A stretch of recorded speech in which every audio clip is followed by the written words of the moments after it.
Private fund पर ज़कात का क्या हुक्म फ़ुक़हा ने नकल किया है। चुनांचे आमतौर पर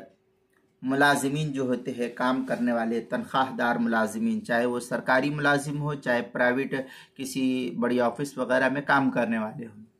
तो इनकी तनख्वाहों में से जो जुज़ जबरन काट लिया जाता है, बड़ी बड़ी कंपनियां इस तरीके से करती है, तो काट करके जबरन उससे उसको जमा कर लिया जाता है, जिससे प्राइवेट फंड वगैरह से ताबीर किया जाता है, तो उस पर ज़कात वाजिब नहीं है। उस प्राइवेट फंड की जो रकम काटी गई है उस पर ज़कात का वजूब नहीं है। इस फंड में से दौरान मुलाजमत, जिस दरमियान वो मुलाजमत कर रहा है, काम कर रहा है, जिस ऑफिस में या जिस कंपनी में या जिस सरकारी मुलाजिम है और भी जहाँ पे भी है, दौरान मुलाजमत बतौर कर्ज अगर रकम निकाली जाए फिर भी उसकी ज़कात वाजिब नहीं होगी। अगर बतौर कर्ज के उसको ज़रूरत पड़ गई, मसलन बीमार हो गया या और कोई हादसा उसके साथ पेश आया या और कोई ज़रूरत ऐसी पड़ गई जिसकी वजह से उसको निकालने की ज़रूरत पड़ी, तो बतौर कर्ज वो रकम उसने निकाल ली, तब भी उस पर ज़कात का वजूब नहीं होगा। अलबत्ता मुलाजमत ख़त्म होने पर जब ये रकम मुलाजिम को मिलेगी तो उसके मकबूजा माल में शामिल होगी। जो उसका पहले वाला माल है वो और जो अभी मिला है, समझिए कि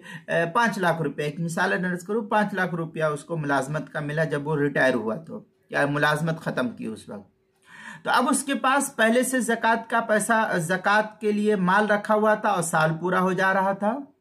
अब जब साल पूरा हो जा रहा था, अब इसको अचानक क्या मुलाजमत खत्म हुई और उसको ये पैसा 5 लाख रुपया और मिल गया, तो उसके जो पहला जो माल जिस पर ज़कात वाजिब हुआ उस माल के साथ ये माल भी मिलेगा और फिर इस माल की भी ज़कात अदा करनी होगी और आइंदा हस्ब ज़ाब्ता इसकी ज़कात अदा करनी होगी। लेकिन जितने साल तक अभी इसकी ज़कात नहीं अदा की है ये इसकी ज़िम्मे वाजिब ही नहीं है। लेकिन अब जब इसका असल माल के साथ इसको मिल गया और इसके ऊपर कब्जा हो गया, तो जब तक इसके पास रहेगा ये माल उस वक्त तक इसको ज़कात अदा करनी है, और अगर ख़त्म हो गया तो कोई बात नहीं है। इस मसले को मुस्तफ़ाद किया है फतवा आलमगिरिया की इस इबारत से, वयश तरतु या वयश तरितु अयतमक्कना मिनल इस्तिन्माई बिकौनिल माल फी यदिही औ यदि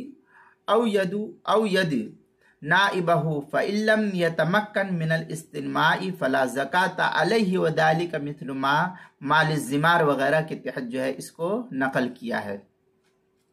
ये इबारत फतवा आलमगिरिया की पहली जो सफ़ा 174 की है, इसी के हम मिसल इबारत अल बहरुर रायक़ वगैरह की दूसरी जो सफ़ा 362, तबयीनुल हक़ाइक़ दूसरी जो सफ़ा 27, अन्नहरुल फ़ाइक़ पहली जो सफ़ा 416, बदायुस सनाए दूसरी जो सफ़ा 88 पर इसको नकल किया गया है। अब इस सूरत में ये कि हज़रत मौलाना मुफ्ती मोहम्मद सलमान साहब मंसूरपुरी दामत बरकातुहुम अपनी किताब किताबुल मसाइल की दूसरी जिल्द सफ़ा 227 पर नोट के तहत लिखते हैं, प्राइवेट फंड बाज़ सूरतों में इख्तियारी होता है, यानी कंपनी की तरफ से रकम जमा करना लाजिम नहीं होता है, लेकिन मेरा जहाँ तक तजर्बा है ये बहुत कम होता है, शाज़ के दर्जे में है।